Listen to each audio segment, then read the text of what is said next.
आग की परछाइयाँ, shadows of fire. The hidden toll of Iran-Israel-US war on human health and civilizational future. Israel Iran US युद्ध का मानव स्वास्थ्य और सभ्यतागत भविष्य पर क्या छिपा हुआ बोझ होगा, आज हम इसको डिस्कस करेंगे। आज के संदर्भ में बहुत ही सीरियस टॉपिक है, एक बहुत ही इम्पॉर्टेंट कंसर्न है और हमें इस सब के बारे में सोच कर आगे बढ़ना होगा, जिससे हम एक ऐसी सोसाइटी पैदा कर सकें जो कि आने वाली जनरेशन्स के वेलफेयर के लिए रिस्पॉन्सिबल हों, उनको पेन देने के लिए रिस्पॉन्सिबल ना हो। लेडीज़ एंड जेंटलमैन, इमेजिन कीजिए कि आप 8 मार्च 2026 को तेहरान की एक रूफ टॉप पर खड़े हुए हैं। कल्पना कीजिए 8 मार्च 26 तेहरान की छत, एक माउंटेन साइज का ब्लैक बादल उठता है, काला, और जो कि ऑयल रिफाइनरीज के बर्न होने से पैदा हुआ है, और उससे सारे सामने के सितारे गायब हो जाते हैं, सितारों को ढक रही होती है। ये काला धुआं इतना गहन, गहरा और काला है कि उसने सितारों को ढक लिया है।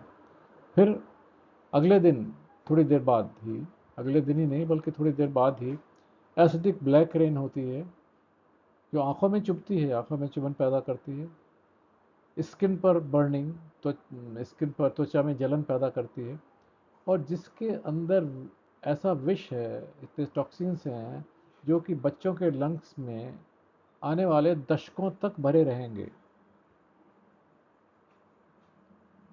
ये एक लाइव रियलिटी है उन मिलियंस ऑफ लोगों की जो रह रहे हैं ईरान में, तेहरान में और उन एरियाज़ में जहाँ पर वॉर चल रहा है, लेबनान के और इसराइल के।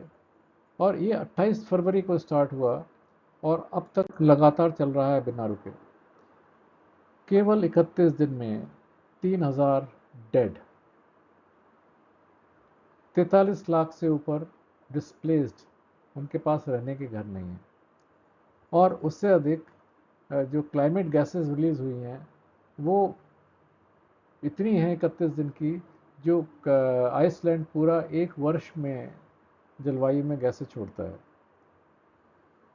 ट्रू कॉस्ट कहाँ है? ट्रू कॉस्ट है हॉस्पिटल्स में, कंटेमिनेटेड सॉयल में, अस्पतालों में, प्रदूषित दूषित मिट्टी में, सप्लाई चेन्स, टूटी हुई आपूर्ति श्रृंखलाओं में, और आने वाली हमारी जो कैपेसिटी है सिविलाइजेशन की, उसमें इम्पैक्ट खाली आज का और इन छोटी छोटी चीज़ों पर नहीं है, एक बहुत ही बृहद इम्पैक्ट है। अगले कुछ समय में हम आपको शॉर्ट टर्म और लॉन्ग टर्म इम्पैक्ट देखेंगे ह्यूमन हेल्थ पर, शेयर्ड फ्यूचर पर, ऐसा फ्यूचर जो हम साझा कर रहे हैं एक दूसरे के साथ, और स्पेशल जो डेप्थ होगी हमारी वो हेल्थ क्राइसिस से रिलेटेड होगी। 28 फरवरी 26, 9:45 ईरानी स्टैंडर्ड टाइम, यूएस इसराइल मिलकर एक ऑपरेशन एपिक फ्यूरी करते हैं, जिसमें सुप्रीम लीडर खमनी सहित 45 और जनरल हिट हो जाते हैं, और एक दिन में ये पूरा का पूरा प्रयास 13,000 टारगेट्स को हिट करता है, 13,000 लक्ष्यों को पर हमला करता है। 72 घंटे में 1300 मृत, 9,000 इंजरी, और 31 मार्च तक ये बढ़ते बढ़ते 3,000 रीजनल फैटिलिटीज़ में, रीजनल डेथ्स में, और 9,000 घायलों में कन्वर्ट हो जाती है। और यही प्रोग्रेशन चल रहा है, और ये ऑफिशियल डेटा है, ये डेटा उनका नहीं है जो हमारे पास उपलब्ध नहीं है। एक लड़कियों के स्कूल हिट होता है 8 मार्च को, 170 बच्चे मारे जाते हैं, और उसके बाद जो रिटेलिटरी प्रोसेस चालू होता है, उसके बाद जो दो तरफा जवाबी हमला चालू होता है, दोनों तरफ के बच्चे और बूढ़े और जवान मारे जाते हैं, सिविलियंस मारे जाते हैं। WHO ने वेरीफाई किया है कि इस बीच में अस्पतालों पर 37 अटैक हुए, 12 मेजर अस्पताल बंद हुए, फैसिलिटीज़ बंद हुई। एम्बुलेंसेस की जो फ्लीट थी, जो लोगों को, बीमारों को या घायलों को अस्पताल तक ले जाती थी, उसमें 40% कमी हो गई। मेटरनल सर्विसेज 50 डिस्ट्रिक्ट्स में बिल्कुल बंद हो गई। 4.3 मिलियन 43 लाख लोग 31 दिन में डिस्प्लेस हुए। क्या ये स्थिति बहुत आसानी से विश्वसनीय है? जहाँ और नॉर्मल एरियाज में लोग रह रहे हैं उनके लिए शायद ये उतनी भयावह न मालूम होती हो। The acute health infrastructure collapse was immediate and devastating. Chronic disease patients ने access to उनको they lost access to insulin and chemotherapy for more than 3 weeks. 3 weeks से जो chronic patients हैं उनको ना इंसुलिन मिल रही है ना केमोथेरेपी मिल रही है। इससे करीब गल्फ एरिया के जिसमें ये पूरा मेजर एरिया कवर हो रहा है उसमें करीब 14 मिलियन पीपल 1 करोड़ 40 लाख लोग जो मेडिसिन के सप्लाईज पर डिपेंड करते हैं वो मॉर्टल रिस्क पर हैं, वो एक घातक जोखिम में पहुंच चुके हैं। आगे बढ़ते हुए 32 लाख ईरानियन इंटरनली डिस्प्लेस हो गए। जो 1200 मेकशिफ्ट शेल्टर्स में जिन्होंने शरण ली है 25 मार्च तक, ये करीब इसमें 320% बच्चों में डायरिया की डिजीज़ का स्पॉट हो गया। मतलब बहुत अधिक परसेंटेज में बच्चों को डायरिया हो गया है, अंडर 5 बच्चों को। और 280% जो है रेस्पिरेटरी इन्फेक्शंस में बढ़ोतरी हुई। सांस की बीमारी में या श्वसन संक्रमण जो है 280% बढ़ गए, यानी ऑलमोस्ट 4 गुने हो गए। आगे बढ़ते हुए देखते हैं कि अस्पतालों में जो भर्ती लोग हैं, those who are admitted in the hospital, उसमें एल्डरली और pregnant women they account for 62% of shelter related hospitalisations. जो शेल्टर रिलेटेड आश्रय संबंधी अस्पताल हैं उनमें 62% बुजुर्ग और गर्भवती महिलाएं हैं। अभी हमने बात की यहाँ पर 37 अटैक्स में हेल्थ केयर फैसिलिटीज़ में 2 मेजर हॉस्पिटल्स भी 12 मेजर हॉस्पिटल्स कंप्लीटली बंद हो गए। एम्बुलेंस फ्लीट 40% कम हो गई। टारगेटेड जो डिपो स्ट्राइक किए गए और उन्होंने जो गोल्डन आवर इमरजेंसी रिस्पांस होता है जो कि अल्पकालीन आपातकालीन रिस्पांस होता है वो कम हो गया क्योंकि अब उन एरियाज़ में एम्बुलेंस नहीं है। कंटिन्यूस मिसाइल अलर्ट्स ने 400% लोगों में एंजाइटी हॉटलाइन कॉल्स बढ़ा दिए। इजरायली सिविलियंस में जो PTSD post traumatic stress disorder की बीमारी 350% बढ़ चुकी है, जबकि ईरानियन क्लिनिक में 28,000 से ज़्यादा लोग इस तरह की मानसिक ट्रॉमा को लेकर पहुंचे। क्या ये दशा एक बहुत ही भयावह और दयनीय दशा नहीं है? और एनवायरनमेंट की कैटास्ट्रॉफी ने एनवायरनमेंट में जो और बुरा असर हुआ उसने पूरे समाज में एक एक्यूट हेल्थ क्राइसिस पैदा किया। स्ट्राइक ने 14 ऑयल रिफाइनरीज जला दी, 9 गैस प्लांट्स जला दिए। इतना ब्लैक स्मोक पैदा किया जो कि स्पेस से विजिबल है। और उसके बाद ब्लैक रेन ने जो वो कालिक ज़मीन पर लाई उसमें नाइट्रोजन ऑक्साइड, सल्फर डाइऑक्साइड और PAH, ये 6 प्रोविंसेस में 11 दिनों तक लगातार काली बारिश हुई। तेहरान में PM 2.5 पॉल्यूशन लेवल करीब 18 गुना बढ़ गया WHO की सेफ लिमिट से। ये सब 7-8 मार्च की डिपो स्ट्राइक के बाद हुआ। और इससे क्या हुआ कि 47,000 डॉक्यूमेंटेड एक्यूट एस्थमा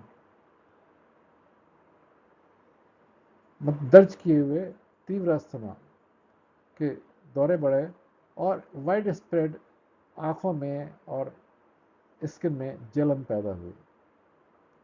अब देखेंगे कि ये सारी परिस्थिति समाज के लिए कितनी नुकसानदायक है।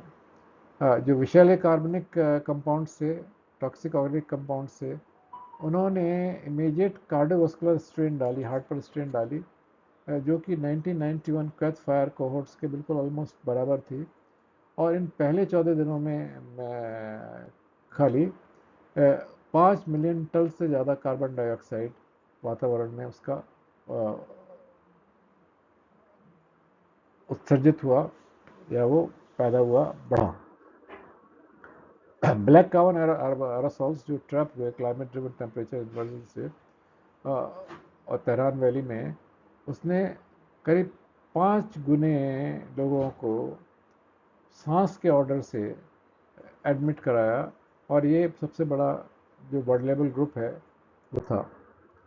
एसिडिक ब्लैक रेन ने पूरी तरह सॉयल और वाटर को कंटेमिनेट कर दिया। करीब 4200 square kilometre area, 4200 square kilometre area एक बहुत बड़ा एरिया होता है, जिसने इन्फेक्शन, टॉक्सिन्स, एनर्जी दोनों ने मिलाकर हॉस्पिटलाइजेशन को करीब 280 से 320% यानी करीब 4 गुने से ज़्यादा बढ़ा दिया। अस्पतालों में मैं बात कर रहा हूँ जहाँ अस्पताल ऑपरेट कर रहे हैं, इनमें बहुत सारे पेशेंट्स ऐसे भी थे इसके अतिरिक्त जिनको हॉस्पिटलाइजेशन मिला ही नहीं या कोई हॉस्पिटल के पास नहीं थे। तो या तो अब भी उन्हीं बुरी स्थिति में रह रहे हैं, या वो किसी प्रकार का ट्रीटमेंट नहीं ले पा रहे हैं या समाप्त हो चुके हैं। ये लॉन्ग टर्म जो हेल्थ लीगेसीज, ये हमारी छोड़ी हुई विरासत है जो सदियों तक रहेगी। ये एक दिन, 2 दिन, 4 दिन की विरासत नहीं है, बल्कि सदियों की विरासत है। कहते हैं ना कि लम्हों ने ख़ता की, सदियों ने सज़ा पाई।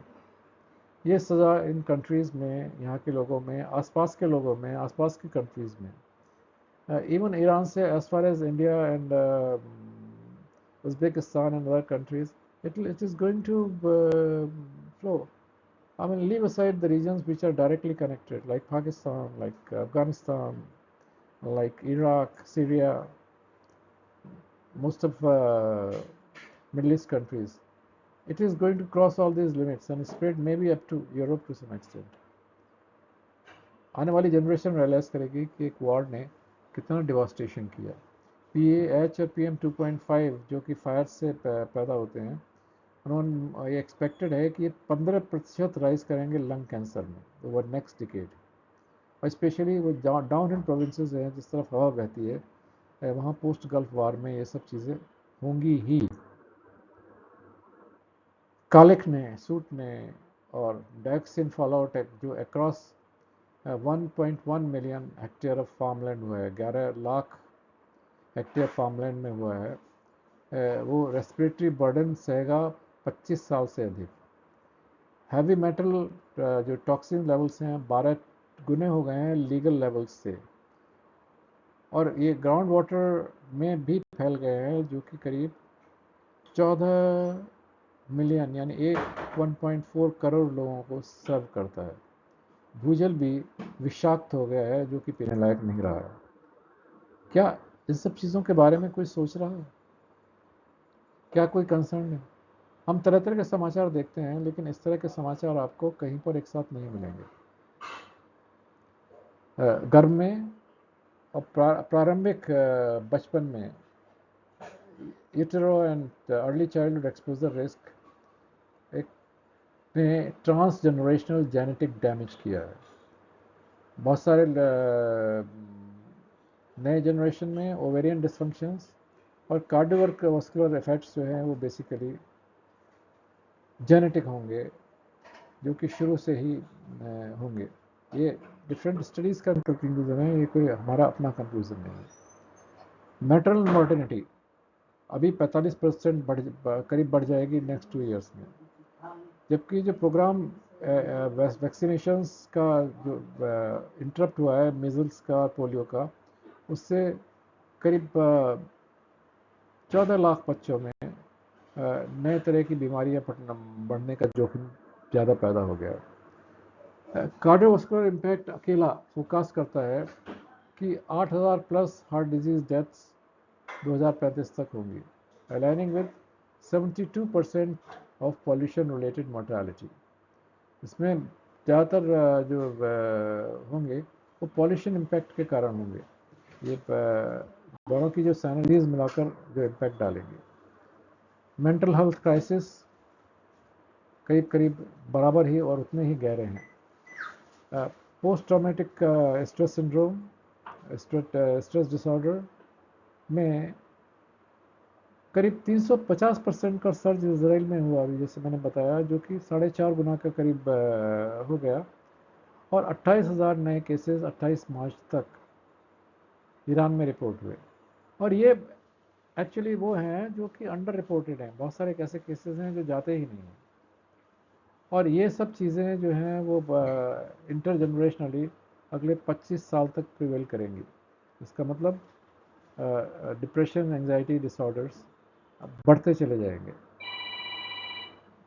2,22,000 ऑर्फन चिल्ड्रंस जो है अब डेवलपमेंटल डिलेस फेस कर रहे हैं मेल न्यूट्रिशन के कारण, टॉक्सिक एक्सपोजर के कारण, अटैचमेंट डिसेप्शन के कारण, और एक लॉस्ट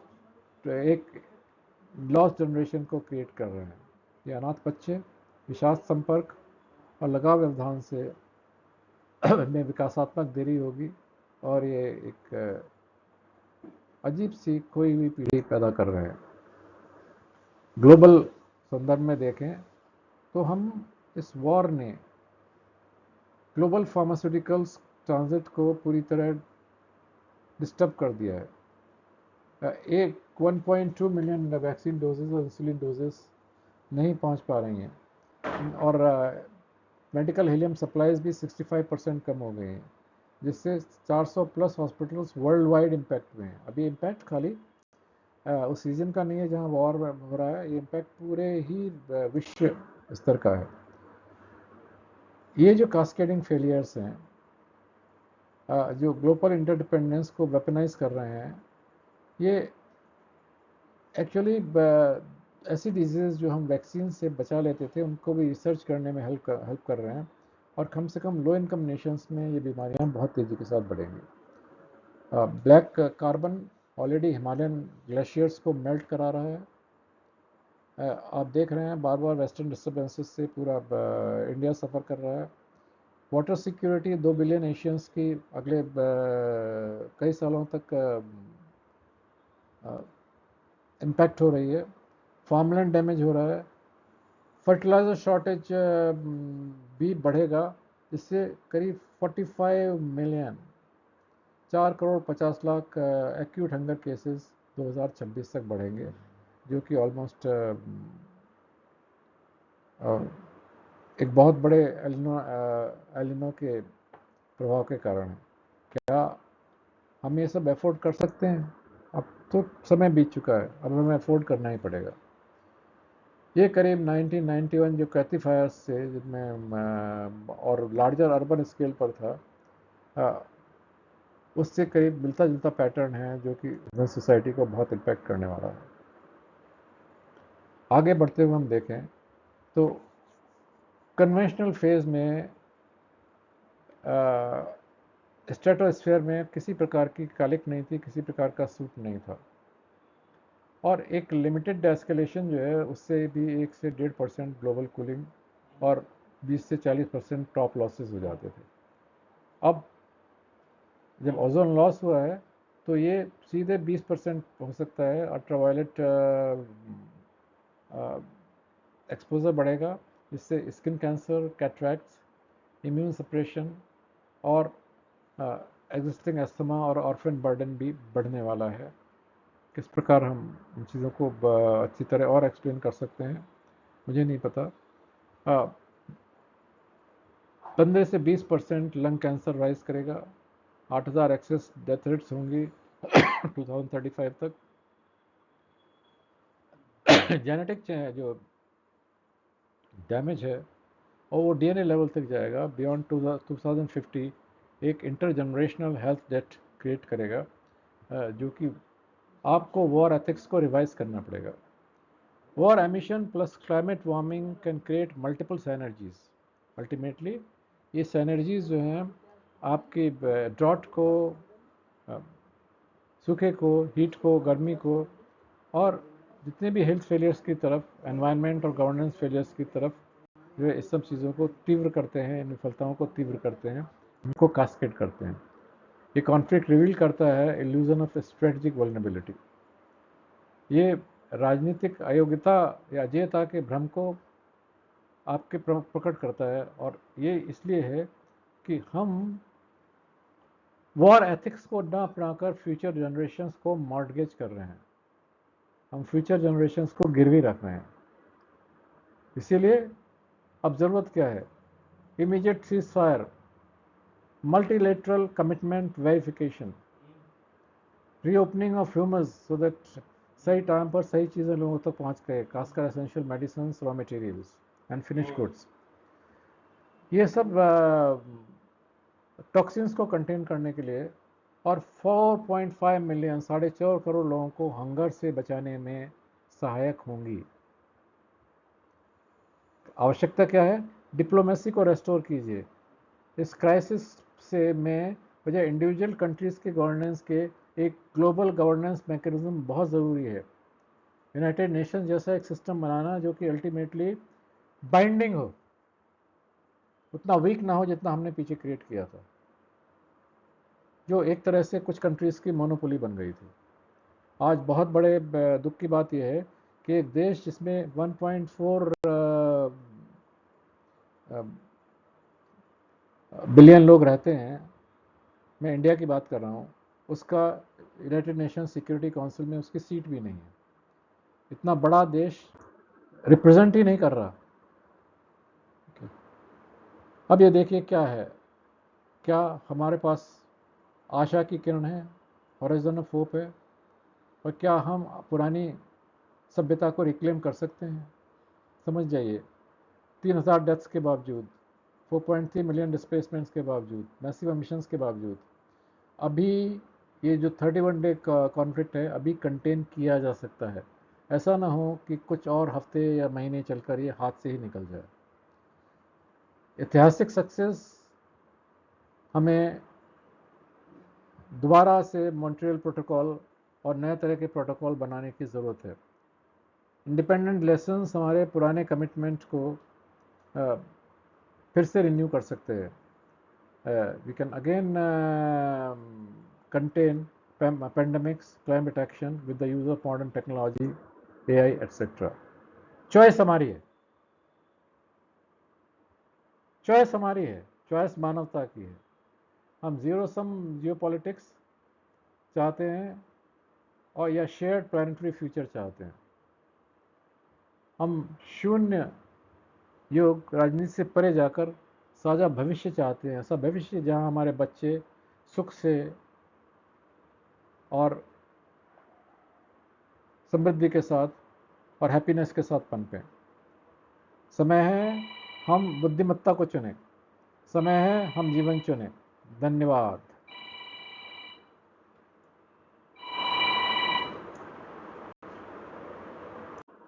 हमने हेल्थ डिजास्टर को एक बहुत ही डीप लेवल पर कवर किया है। हमने हॉस्पिटल अटैक्स के बारे में, एम्बुलेंस डिरेक्शन के बारे में, मेंटल हेल्थ के बारे में, आईडीपी सर्जिस के बारे में, पोस्ट ट्रॉमेटिक स्ट्रेस डिसऑर्डर के बारे में, उसके स्पाइक्स के बारे में, पॉल्यूशन एपिसोड्स के बारे में, ब्लैक रेन के बारे में, अस्थमा केसेस के बारे में, PM 2.5 के 18 गुना बढ़ने के बारे में, लॉन्ग टर्म प्रोजेक्शंस के बारे में, lung cancer 15 to 20%, 88,000 heart attacks, genetic damages, 45% maternal rise, 1.5 million children at the vaccination risk. इन सब चीज़ों के बारे में बहुत डिटेल में बात की है।